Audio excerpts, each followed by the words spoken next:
The Mystery of Princess Talara Part 3 by Mira Lilliketh.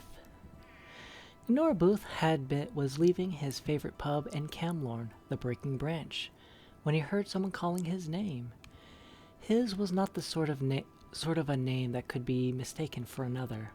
He turned and saw Lord Uriel, the royal battle mage from the palace, emerge from the darkness of the alley.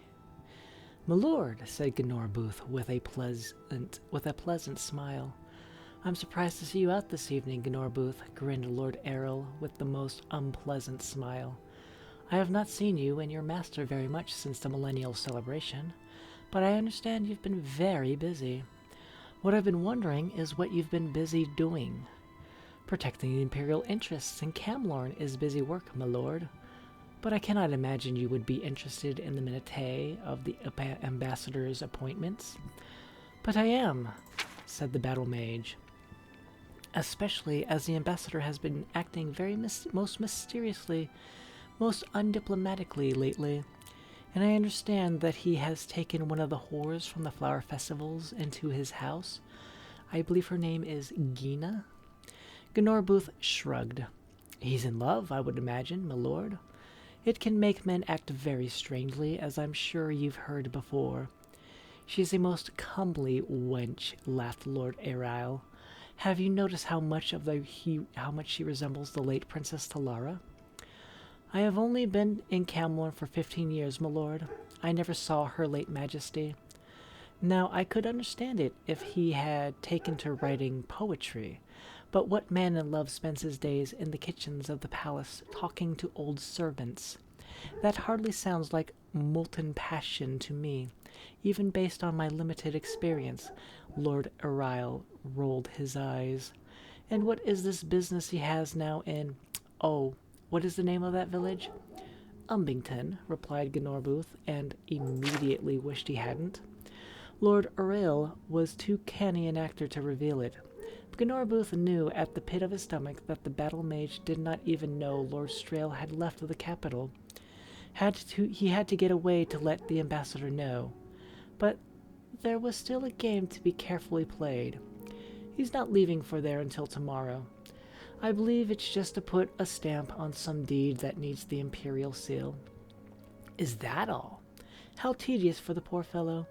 I suppose I'll see him when he returns, then." Lord Errol bowed. "Thank you for being so informative. Farewell." The moment the royal battle mage turned the corner, Booth leapt onto his horse. He had drunk 1 or 2 ales too many, but he knew he must find his way to Umbington before Lord Errol's agents did. He galloped east out of the capital, hoping there were signs along the road. Seated in a tavern that smelled of mildew and sour beer, Lord Strail marveled at how the Emperor's agent Lady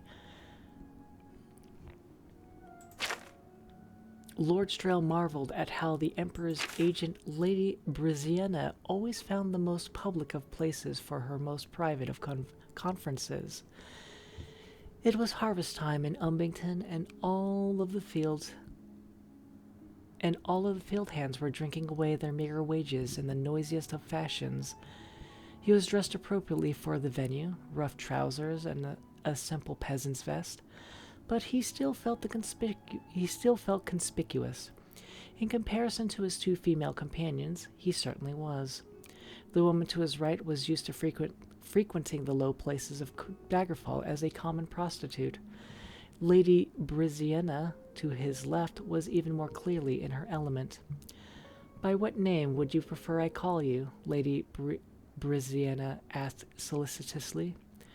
"I am used to the name Gina, though that may have to change," was her reply. "Of course it may not. Gina the whore may be the name writ on my grave." "I will see to it that there is no attempt on your life like that the flower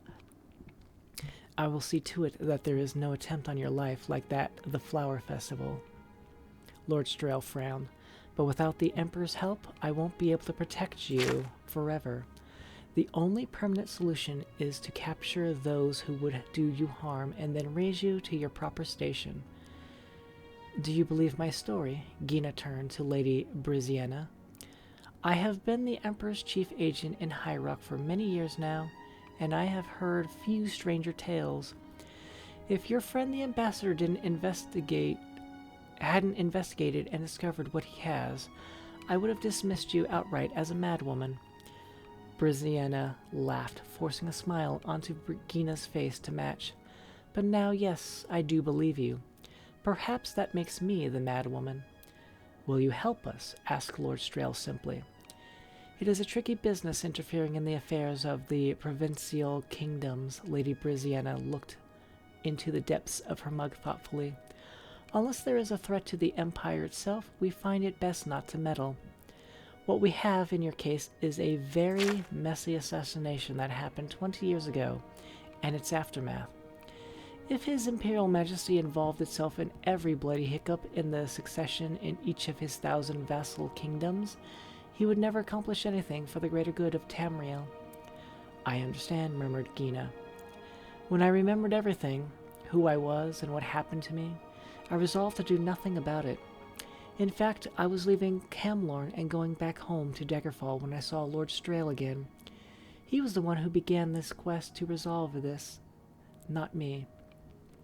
And when he brought me back, I only wanted to see my cousin to tell her who I was, but he forbade me. It would have been too dangerous," growled Strail. "We still don't know yet the depths of the conspiracy. Perhaps we never will." "I'm sorry. I always find myself giving long explanations to short questions. When Lord Strail asked if I would help, I should have begun with saying yes." Lady Briziana laughed at the change in Lord Strail and Gina's expressions. "I will help you, of course.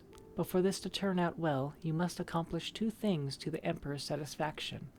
First, you must prove with absolute certainty who is the power behind the plot you've uncovered. You must get someone to confess. And secondly," said Lord Strail, nodding, "we must prove that this is a matter worthy of His Imperial Majesty's consideration and not merely a minor local concern."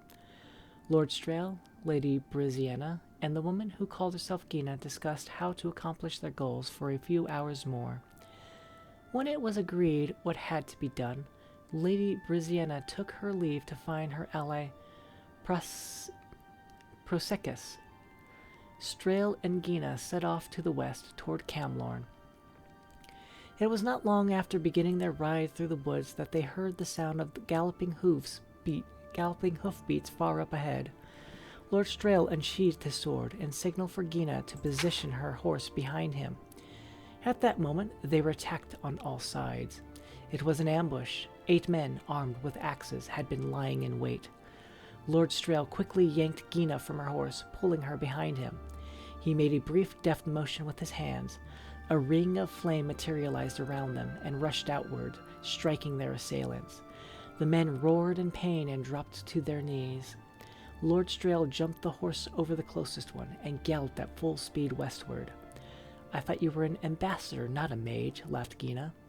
"I still believe there are times for diplomacy," replied Lord Strail. The horse and rider they had heard before met them on the road. It was Gnorbuth.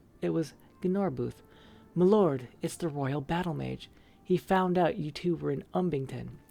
"With considerable ease, I might add," Lord Uriel's voice booming out of the woods. Gnorbuth, Gina, and Lord Strail scanned the dark trees, but they showed nothing. The battle mage's voice seemed to emanate from everywhere and nowhere. "I'm sorry, my lord," groaned Gnorbuth. "I tried to warn you as soon as I could." "In your next life, perhaps you'll remember not to trust your plans to a drunkard," laughed Lord Uriel. He had them in his sights, and the spell was unleashed. Gnorbuth saw him first by the light of the ball of fire that leapt from his fingertips. Later, Lord Uriel was to wonder to himself what the fool had intended to do. Perhaps he was rushing forward to pull Lord Strail out of the path. Perhaps he was trying to flee the path of destruction, and had simply moved left when he should have moved right. Perhaps, as unlikely as it seemed, he was willing to sacrifice himself to save his master. Whatever the reason, the result was the same. He got in the way. There was an explosion of energy that filled the night, and an echoing boom that shook birds from the trees for a mile around. On the few square feet where Gnorbuth and his horse had stood was nothing but black glass. They had been reduced to less than vapor. Gina and Lord Strail were thrown back. Their horse, when it recovered its senses, galloped away as fast as it could. In the lingering glowing aurora of the spell's detonation, Lord Strail looked straight into the woods and into the wide eyes of the battle mage. "Damn," said Lord Ariel, and he began to run. The ambassador jumped to his feet and pursued. "That was an expensive use of magicka even for you," said Lord Strail as he ran. "Don't you know well enough not to use ranged spells unless you're certain your target won't be unblocked?" "I never thought. That idiot!" Lord Ariel was struck from behind and knocked to the wet forest floor before he had a chance to finish his lamentation. "It doesn't matter what you thought," said Lord Strail calmly, flipping the battle mage around and pinning his arms to the ground with his knees. "I'm not a battle mage, but I knew enough not to use my entire reserve on your little ambush. Perhaps it's a matter of philosophy. As a government agent, I feel inclined toward conservatism." "What are you going to do?" whimpered Lord Ariel. "Gnorbuth was a good man, one of the best, and so I'm going to hurt you quite a lot." The ambassador made a slight movement, and his hands began to glow brightly. "That's a certainty. How much more I'm going to hurt you after that depends on what you tell me. I want to hear about the former Duke of Oloin." "What do you want to know?" Lord Ariel screamed. "Let's start with everything," replied Lord Strail with perfect patience.